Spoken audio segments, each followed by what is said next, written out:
Show. We are live on YouTube and we are all very, very, very, very, very happy Evertonians today.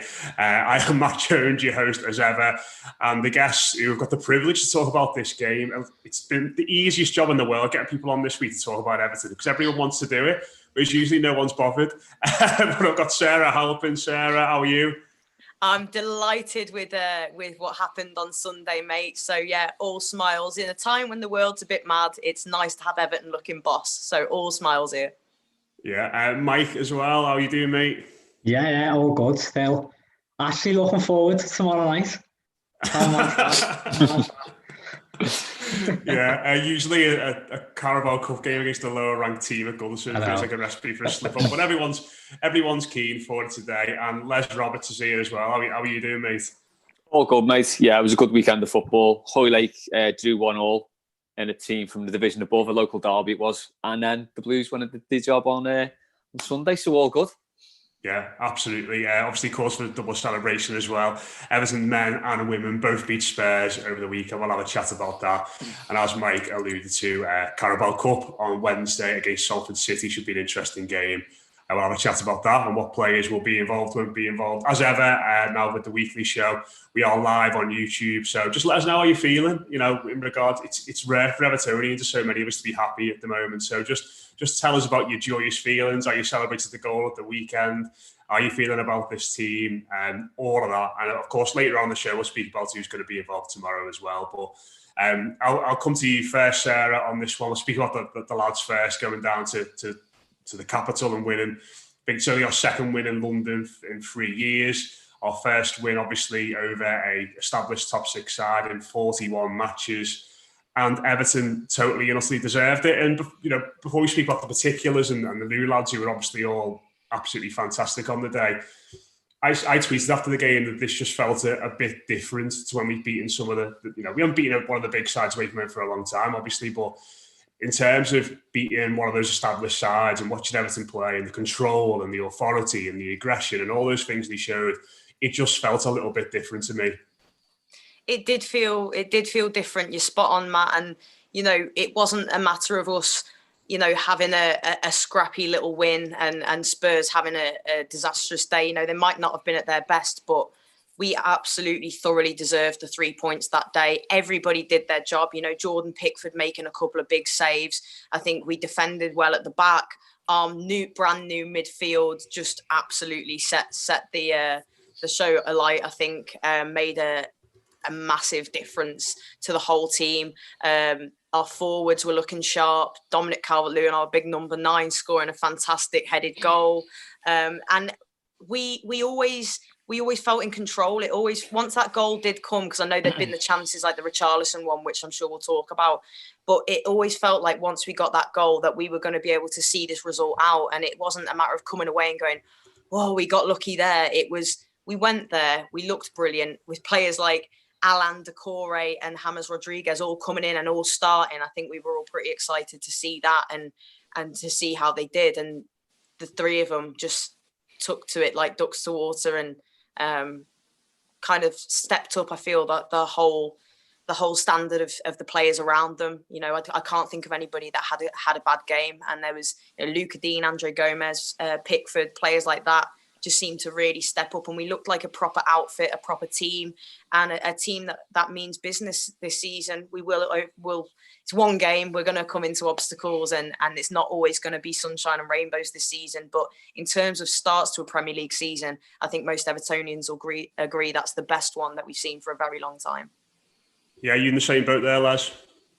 Yeah, there was just loads to like about it, wasn't there? Like absolutely everything about the game. As Sarah said, you probably could have picked any player, and every single one of them had a really good game. Just did the job. The whole team functioned as we just hoped it would. I think it was a big boost for everyone when we saw the 3 new lads going straight in, because I don't think I can remember a time when we've actually done that. It's always like, oh, we'll put him on the bench. We even said, didn't we, on what's the score leading up to the game? James will probably start on the bench, come on after 60 minutes, something like that. But you know, considering he's not played that much football, he was head and shoulders above everything else. Just so much to like about it. I think the biggest compliment to convey that Everton team is they made Spurs look like Everton. basically. Yeah, it was brilliant. Mike, what about you, mate? Obviously, you've been on the transfer shows a lot this summer, and we've been speaking about how this midfield would set up, and you weren't really entirely sure whether we'd see, Gomez as the deepest fella, Allan as the deepest fella, whether it be 4-3-3, 4-2-3-1, whatever. What did you make of the way in which that midfield set up? Because to me, it just looked very cohesive and very balanced from the off. Yeah, it was such a contrast, wasn't it? Completely from start to finish, they just did everything right. Like, not just the midfield, but all the players to go to a top six stadium like that. And, from the first 10, 15 minutes, we eased ourselves into the game. We controlled the ball. We composed ourselves. We didn't, the biggest compliments I can give all the new signings and not all the players, actually, even Sigurdsson when he came on, no one shit themselves. Do you know what I mean? Yeah. Even when we went behind, even when we went ahead, not behind, even when we went ahead, I think the stat came up on Sky the 5 minutes after we'd taken the lead. I think we had like 78% possession. We got the goal and it was like, right, we're gonna go again now. And I think Richarlison literally had 2 or 3 chances after 5-10 minutes after that. And it's mad, not that we just won, but really it could have been 2 or 3. And you alluded to the Richarlison chance, and it probably should have been. It should have been 2 or 3. Yeah, 100%, mate. I think an Everton team that's a bit further on the line, they're a bit sharp and a bit more in tune with each other. We'll probably kill that game off in the last 20 minutes there. But I'll come back to you, Sarah, on the new signings in particular. I mean, where do you want to start? Who do you want to talk about first? Who stood out most for you? It's a really difficult one, actually, because I think all 3 genuinely were absolutely sublime. They really were. James Rodriguez, I think, is probably the best place to start. But then Allan, Doucoure, all 3 of them were absolutely fantastic.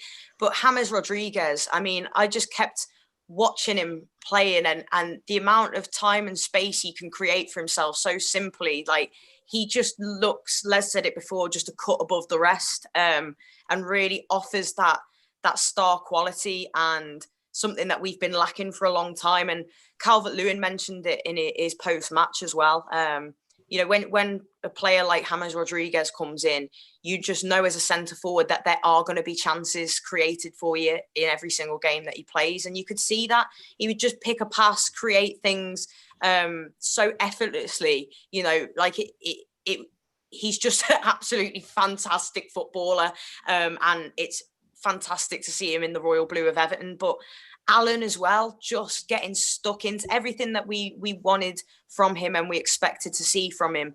We were seeing it from the word go, from the get-go. He was just on Tottenham's toes like nothing else. They didn't have a second. He was like a little Jack Russell tearing around the pitch, nipping at everyone's feet. And I just loved it, breaking things up, making the back four's job so much easier for them. And Doucoure as well. Last ditch and make brilliant tackles, recovery tackles, creating opportunities going forward, striding up and down the pitch. They all were brilliant and made a massive difference to the squad and the team. And as I said, I think just really lifted the standards of everybody around them and really lifting the morale of those players around them. We've got superstars in this team now, real, fully fledged superstars. And you either take that challenge, embrace that and go, this is the best opportunity. I'm getting to play under this manager and play with these players. I'm going to step up, or you'll fade away because the standards have got to go like this now. But for me, I think James Rodriguez probably just about steals the limelight because it's just flawless. The only thing that could have been better is if he'd have nicked a goal, and he came close as well. Yeah, I don't think it's going to be far off, is it? But do you know what, Les? Just on James, and feel free to follow what Trey's on here, Mike, as well. But there were times just watching the warm up and watching the game, and I just felt like chuckling to myself, like, how has this happened? How is this fella playing for Everton? I remember when he moved to Real Madrid after the World Cup in 2014, and I tried to sign him on FIFA for Everton, and I couldn't do it because he was too good and too expensive. It's like, they'd be so unrealistic. So for us to be playing in Everton colours, it was marvellous. But I think when we were doing the build to these shows and we were all speaking about the signings, I think what people trying to be sensible and look at the team and saying, the most important ones and the most exciting ones are Allan and Doucoure, right? But I think really deep down, this is the one we were all excited about, and probably the one we were, maybe apprehensive about when we see him starting, because what we said there about his fitness and lack of game time. But I think it's just a testament to his outrageous quality and technical ability that he was able to just settle into that game like it was nothing. It was like watching a Premier League player go and play in the Championship, or something akin to that. He just looked like on a different level to everybody else. And the fact he wasn't totally fit, the fact he faded a little bit in the game, the fact he didn't really know any of his teammates and can't speak any English yet, it was all sort of offset by just how good a footy he is. Yeah, he's like that lad who turns up a five-a-side one week, isn't he? Your mate brings him along. Oh, he's dead good. He'll go on our side, and he just takes the piss out of everyone. In fact, to be honest, the way he played, it was like he was playing five-a-side at times. I think, was it Mina that absolutely rocketed the ball at him, and he just killed it dead, sort of in midair. He's flicking it over players. I was saying to my dad when we were watching the game, I said, is this what the likes of Man City and Real Madrid are just used to now? This class of play? Because I have genuinely never seen it. It's like, I only ever watch Everton, so I don't really watch any like Champions League football much. But I think because of the surroundings of two sets of players, he really absolutely stood out, and he was brilliant. It was just like, it is like you're thinking, how on earth have we signed this fella? So then obviously when Ancelotti's asked that question, and there's a bit of cynicism about it, is he just coming for a payday, whatever. And Ancelotti just comes out and says, no, he's coming here because he wants to play. He said himself he wants to play, and you can see that he just wants to play, doesn't he? He just wants to be involved in that game any way possible, and he's going to bring the best out of the players around him. That's undoubted. It's like Mike was saying, can't wait for the next game. I don't think he'll figure against Salford, but looking to West Brom the weekend, I just can't wait to watch the Blues again. Not a feeling I'm used to be honest. What did you make of him, Mike? Did he line up pretty much how you expected him to? You know what? I think the best thing is that it was quite obvious. I think you said it then, that he wasn't fully fit, and this is just the start. Do you know what I mean? I hope we're not. I really hope we're not like building him up, and he's going to get injured next week, and we don't see him till like Christmas or whatever. I'd hate it. But he was so good. He was obviously a class above. It wasn't even the switches of players. It was just the little things. It was the vision. It was the little touch like Les mentioned it there, where Mina fired it right into his chest, and somehow he's touching it there, stone cold, and then he happens to turn, finds Richarlison, who probably should score again. It's unbelievable, really. And I think the best thing was that, you go on Twitter, half an hour after the game's finished, and all the opposition fans are like, why didn't we take the chance? Even like Man United fans or Chelsea fans or whatever, he spent all this money, and it's like, well, what's he doing at Everton? That's the best thing, really. It's almost like everyone's forgotten how, this is actually a really good footballer.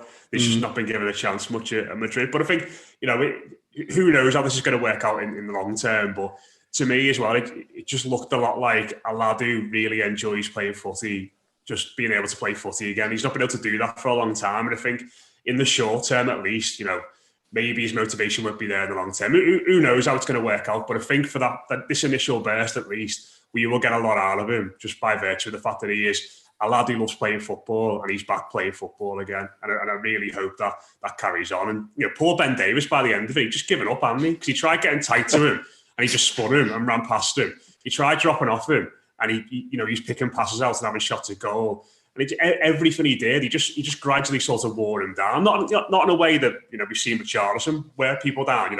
Including Matt Doherty at the weekend, he ran him into the ground, didn't he? Let's be honest. But it was just sort of after a while, Davis just realised that this fella's just too good for me. I'm just gonna have to just gonna hope he doesn't do anything on the ball. Les, go on, mate. Yeah, you can just tell he's such a really clever player, because he wasn't at full fitness, but he looked surprisingly strong. I wasn't expecting that sort of strength, to be able to shoulder people and guard the ball.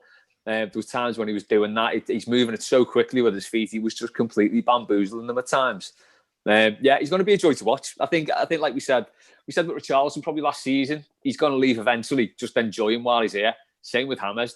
Just enjoy it, because he's going to be a delight to watch. Yeah, 100%, mate. Just very quickly going back to the other lads, Mike, I know you wanted to speak about Doucoure because you were really impressed by him. Yeah, I thought, out of Allan and James, as much as they played well, I think we know what their level was. Both played Champions League football, both have played at really top teams. Doucoure, as much as he has, Premier League experience, we weren't sure whether he'd be at the same level.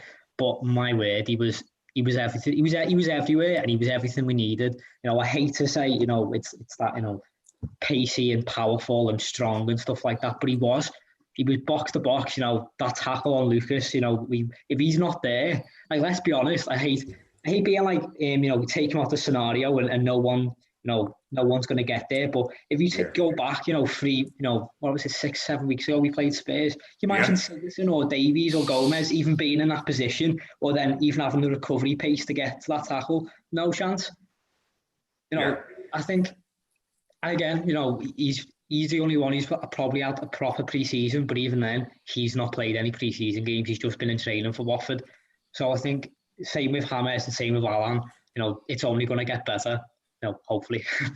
Yeah, and I think as well, Sarah, the good thing about Doucoure was he was getting into the box, wasn't he? And he didn't get on the end of anything. No one really found him with any of those passes, but you can see why he's chipped in with 5, 6, 7 goals every season at Watford.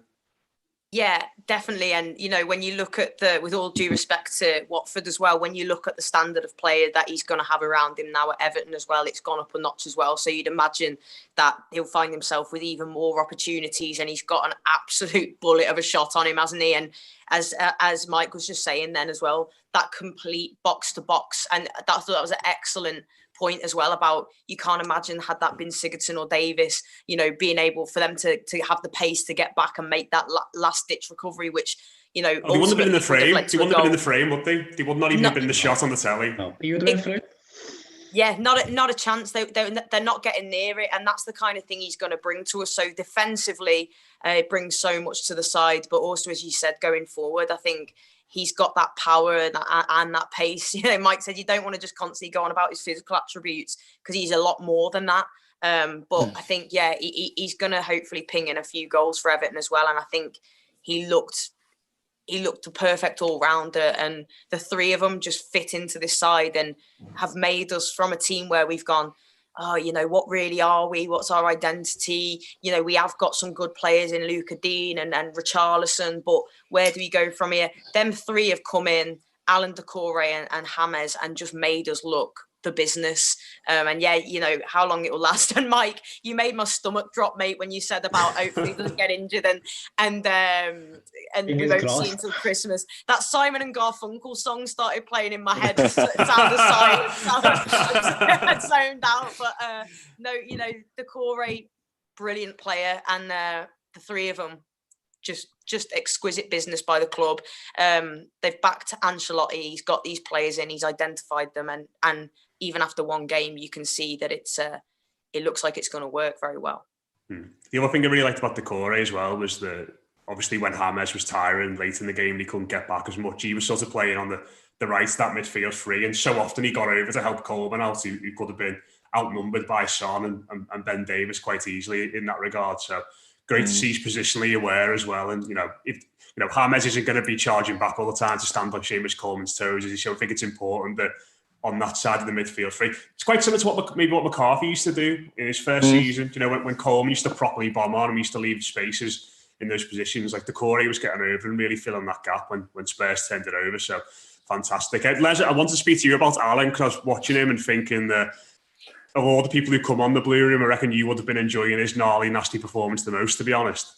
I was, very much. It was nice to see. It was nice to see him in a few tussles with Højbjerg as well, who looked completely off the pace. I think if you can compare Doucoure and Højbjerg as two players coming in from different Premier League clubs, probably at the same level of fitness, they were just miles apart. Doucoure was just miles ahead. I'm sure Højbjerg will get better, but on that evidence, I'm not really disappointed we missed out on him. But yeah, Allan, he's everything we've needed, isn't he?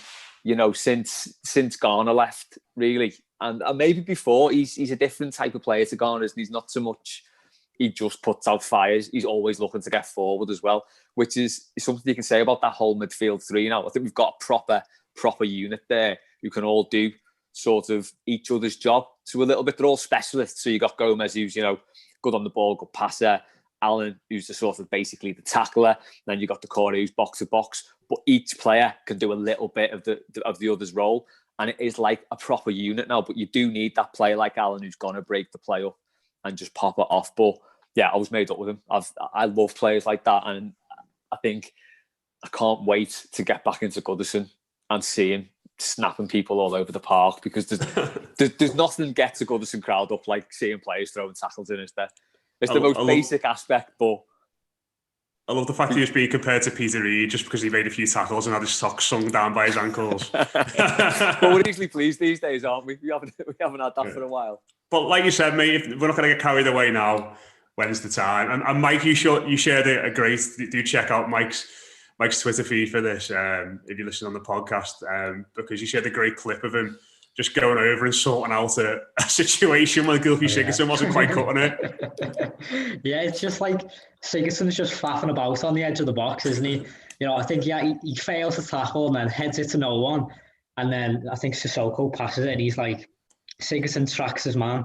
He's like, I'm going to block the cross here. And Allan just comes storming over and just boots it out for the corner. Like, not having that. Not waiting for the cross to come in. Yeah, brilliant stuff. He's definitely a sorter outer, isn't he, in that regard? Yeah. You got any thoughts on any of those lads' performance? Do leave us something in the comments here. I'll quickly rattle through some of them. Jay Patterson was at Everton playing on Sunday. Didn't look anything like them. Up the fucking toffees.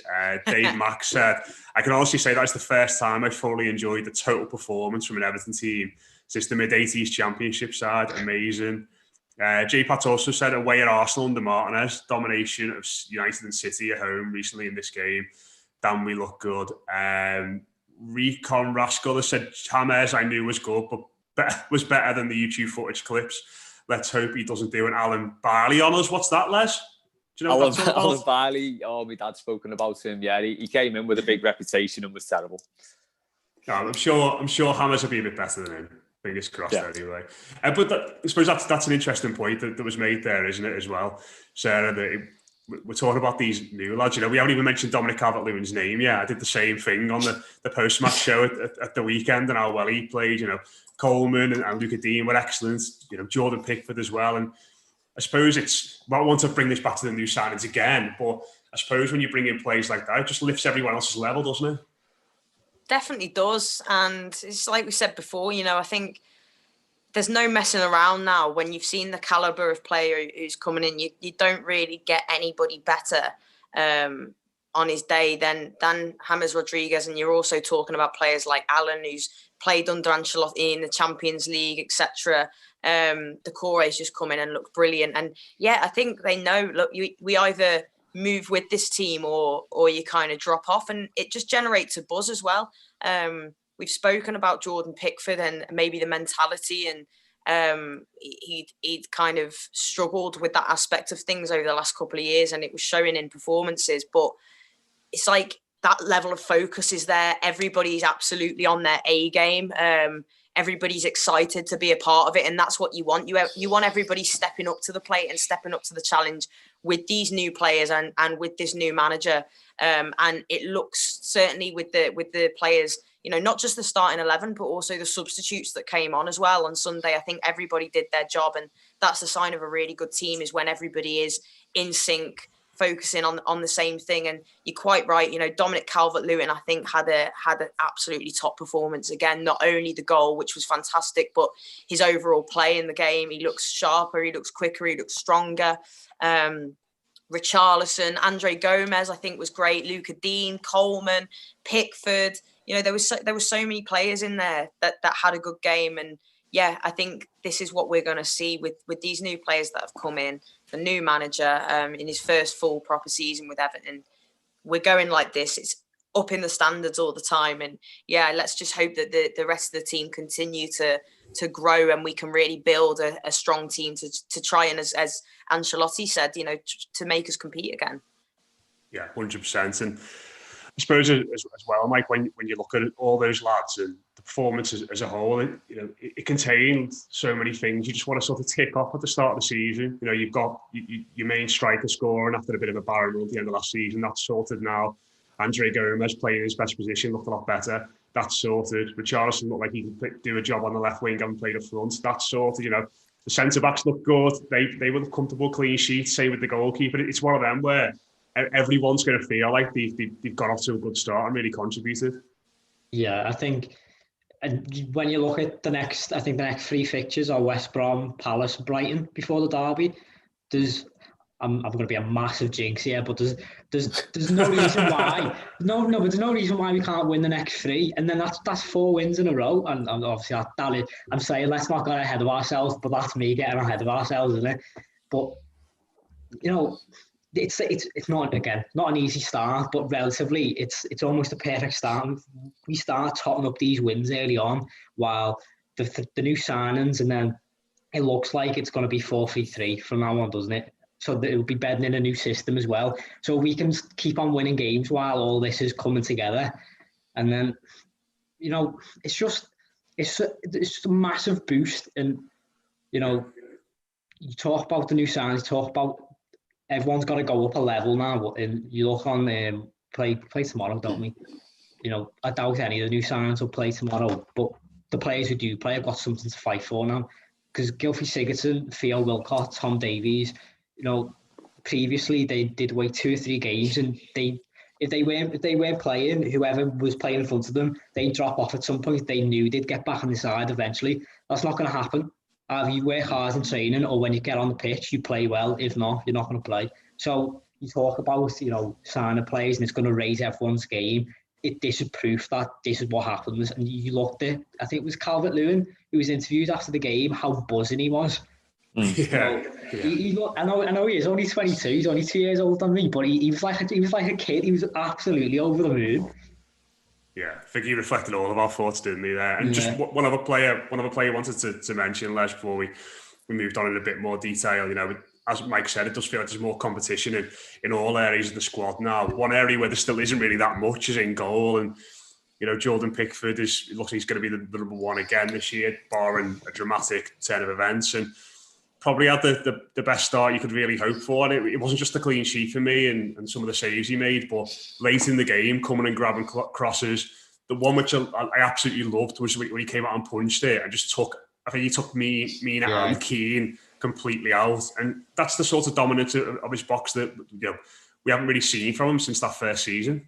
Yeah, that sort of went completely missing from his game, didn't it? So when we got him, I remember when he came in, and it was like, oh my God, we've got a lad in goal here who's going to shout at the defence, tell him what he needs and command his box, which he did for the first season. And then it just completely went out of his game. So I think you're right. That was the most complete performance he's put in for a long, long time. He wasn't acting the goat. He was just getting on with his game.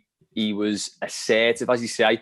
You want your keeper to come out and just clean out whatever's in the area to get the ball. And he was doing that. The 2 saves were vital as well. The first one was like, that's an easily underrated save, because that was a good shot coming in. He got his fingers to it to tip it round. And then the second one as well, what he got with his foot, he was in the right place at the right time, and there was no histrionics, there was no drama. He's obviously still going to make mistakes. It's just maybe don't jump on his back when he does. I think it's up to him now. He's got to calm himself down and sort of exude that confidence without the cockiness, because he's always going to have mistakes in his game. All keepers do. And then if you're cocky like that as a keeper and you drop a clanger, it just makes you look like an idiot. So hopefully, fingers crossed, he'll get all out of his game. But yeah, I think as Sarah said before, you pick any one of those players, including Pickford, and they all gave sort of man of the match performances in their positions. It was great to see. Obviously, it's easy to say, oh yeah, well, Spurs weren't very good, because they weren't. But this was an opening day game at home against a beatable team in Everton.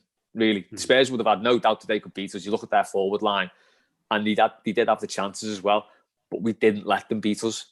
We kept on at them all game. We kept our game plan. I think you said in the post match, or maybe in the Subs Weekly yesterday, Mourinho changed his formation 3 times.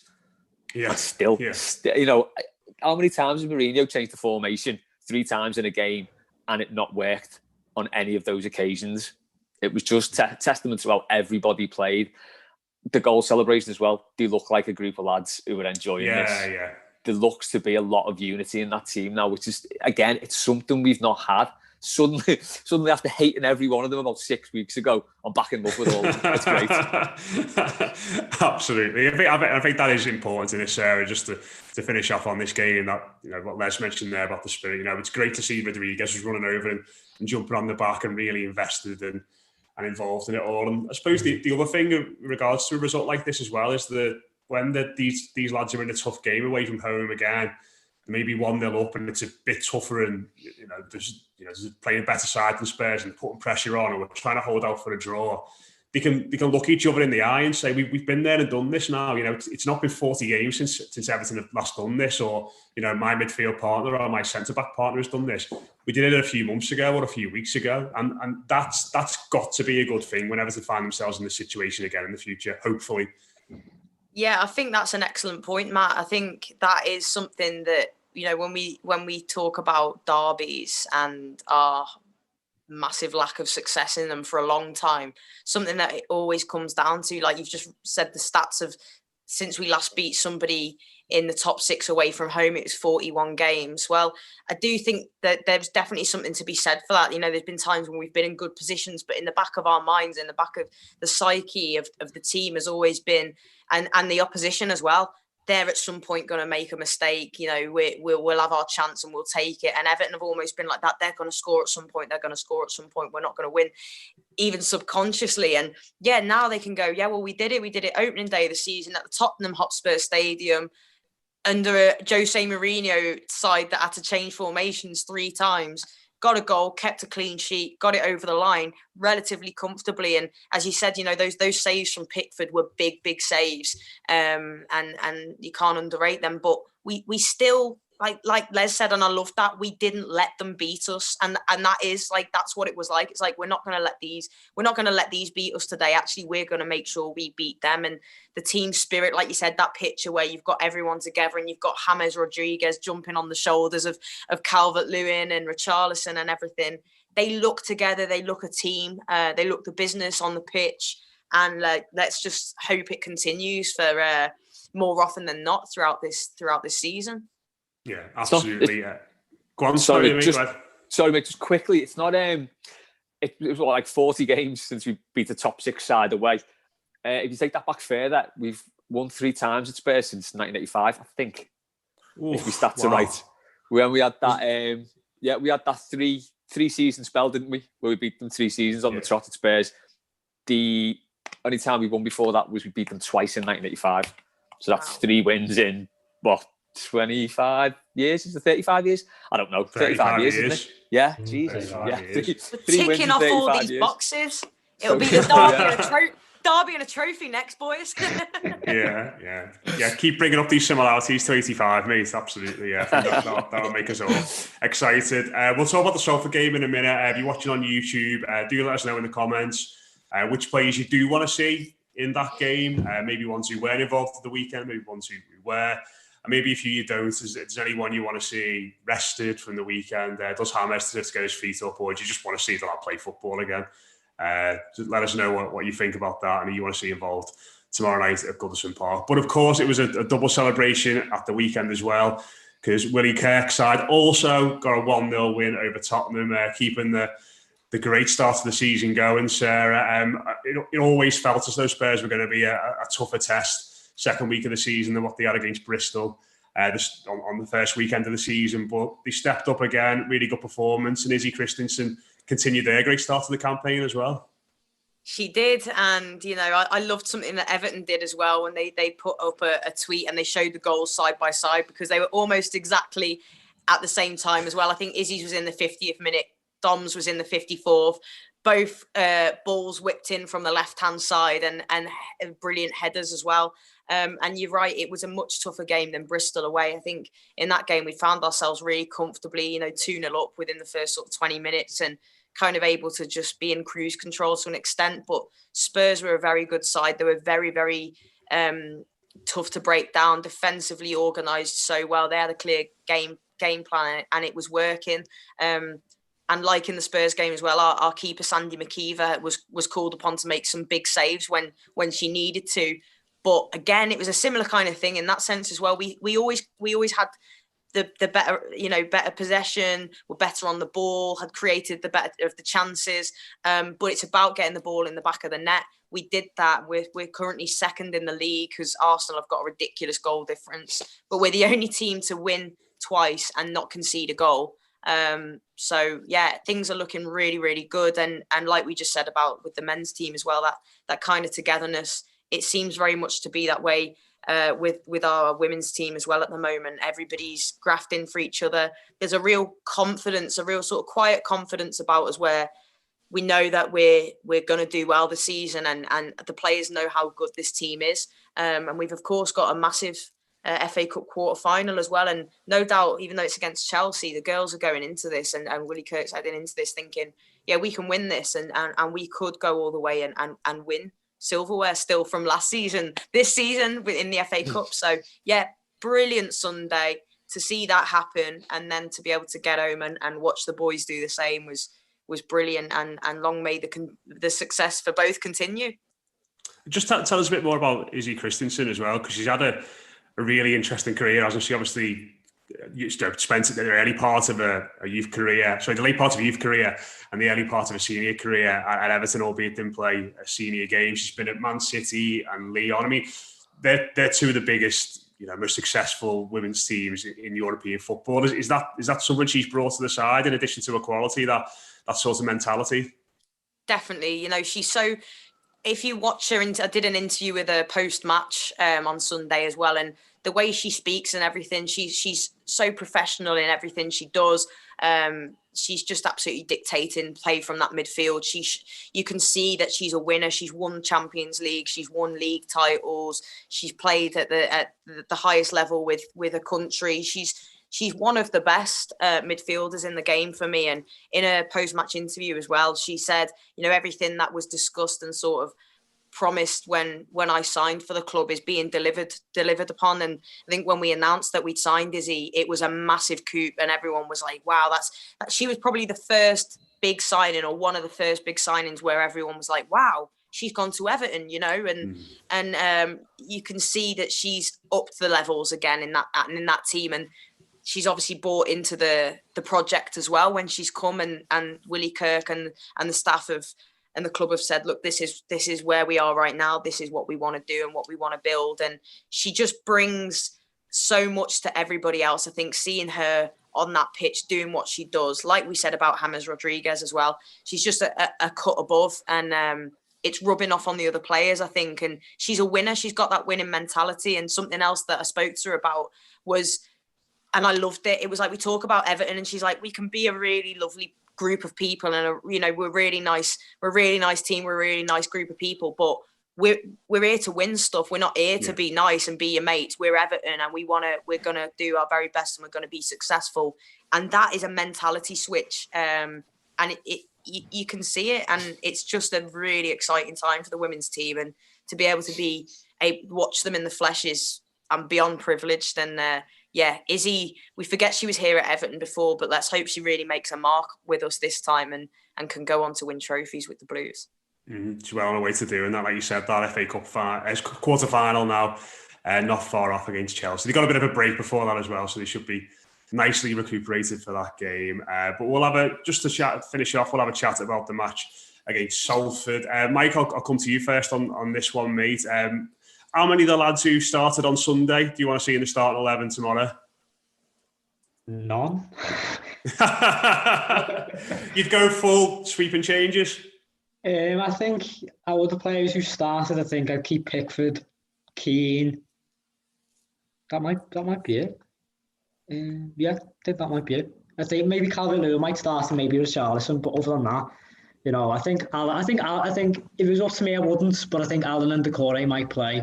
James Rodriguez, I'd rather not see be kicked around the pitch by League Two players for like 80 minutes. That spells disaster for me. So I think the main thing is, because we've not had a pre-season, there's a lot of players there who've not played a lot of football for 2 or 3 months now, and no disrespect for Salford, but our squad depth's a lot better than it used to be. So by, I think some people might say it is we're not taking it seriously, but rotating isn't like it used to be where, Secundo Castillo would be coming into the side or something like that. As much as people... I never used to mind him.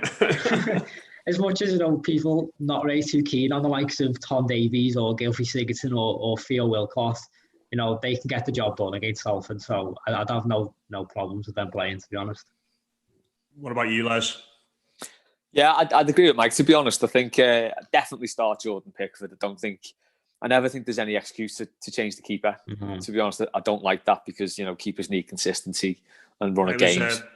Virginia on the bench, wasn't it, the weekend as well? Yeah, I don't think he's impressed much in recent years, has he, despite having, an encouraging start to his youth career.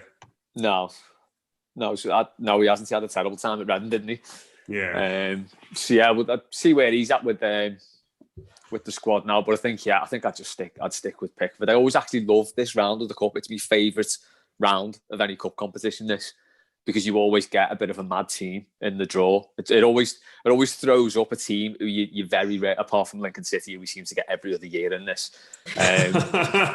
It generally throws up some mad teams. This was always like, I used to do my mate Eden years ago, like in the 90s, and we'd get the draw for this, and I'd be like, right, we're going to Scunthorpe. Do we have to? Yes. We're going to York. Just because you get all these mad little aways that you'd never go to normally. So, I mean, it's a shame. I know it's a home, but it's a shame that no one can go to the game, because it's always a nice novelty, this round of the cup, I think. Hopefully we won't mess it up, but I can see there being big changes in the squad. I'd like to see Keane get a goal up front, give him a start up front. As he said before about Calvert-Lewin, he sort of got that monkey off his back where he hasn't scored away. He's done both. Now, do the same for Keane, give him a goal, get him off the mark, hopefully. Yeah, I think I'm in a similar position, Sarah. And I suppose the manager and the coaching staff and the people who do the fitness at the football club are in a strange position, because we've only had 2 pre-season games. Obviously, pre-season's been a bit shorter, and you've got to say if the likes of Walcott and Iwobi and Gordon, Keane, et cetera, don't get a game in this, then given the way the team shaped up on Sunday and how secure and how settled that 11 looked, it could be a while before they play again. And that's not an ideal situation, is it really? No, there's definitely going to have to be games where you do give these players minutes, like you said, Anthony Gordon, Moise Keane. I think probably John Joe Kenny might come in at right back. I wouldn't mind seeing Nkunku at left back as well, given a chance in there. As much as I absolutely love the idea of seeing James Rodriguez playing against Salford City, like Mike said, Les, you don't want to see him getting absolutely kicked to pieces by League Two players for 80 minutes of the game. So, yeah, I think this is an opportunity to bring in some of the lads that are maybe going to struggle to knock some of those new signings and other players out of the starting 11 for the league games. I know it's Salford City and I know we're at home, but we still have to absolutely make sure we get through, though. But I don't think there'll be any major problems, like Les said there. I think it should be a relatively routine win for Everton, all being well. And I think we probably will see the likes of Rodriguez miss out, and the players like Tom Davies, maybe Sigurdsson, Walcott, John Joe Kenny, etc. come in. But I totally agree as well that I don't like to see the goalkeeper changed. We saw that, was it a few seasons ago when we had Southampton and Stecklenburg came in, and it's just such a good opportunity for us to actually do something half decent again that season, and it was a tie that we should have progressed in, and you think it's not a necessary thing to do. So I think there'll be changes. I don't think we'll see maybe all of our sort of star-studded names in there, but let's hope we've got enough in there. I'm sure we will, to get it over the line and get through to the next round. Yeah, it's I think having the half-12 kick-off on Saturday is probably not going to help much either, is it, in that regard? I think you'll be wary of that. I think West Brom play tonight. This is obviously recorded on Tuesday. I'm not entirely sure about that, though, so they might have... They play tomorrow, I think. Oh, do they, mate? Yeah. They play, they've got like 6 o'clock kick-off, I think. They just signed Ivanovic as well, haven't they? Yeah. Oh, there we go. So we definitely did dodge a bullet there by the look of it. Oh, yeah, there we go. Bronislav Ivanovic 1-0 on Saturday now. You can thank Les Roberts for that. Nailed on. Yeah, but we'll be previewing that game later in the week on What's the Score as well. Just predictions for tomorrow night, bit of a laugh before we go. Prediction on who's going to score for us, make it a bit more interesting. Sarah, you first. I'm going to go for 2-0 and Anthony Gordon and Moise Keane for the goals. Les? 1-0 Darren Gibson. Darren Gibson? He signed for Salford, Danny. Has he? Yeah.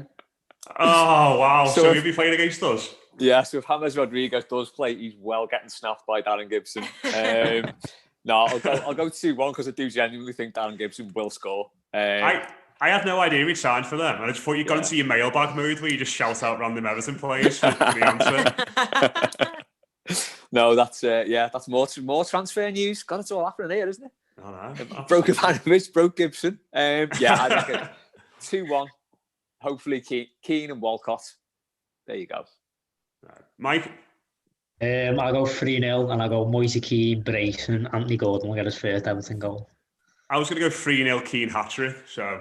Oh, that'd be a good That'll give him a confidence boost, wouldn't it? That'd be nice, wouldn't it? Yeah. Running rings around Darren Gibson in midfield as well. That'd be lovely to see. But thanks very much to everyone, to Sarah, to Les, and to Mike. Cheers for getting involved on YouTube.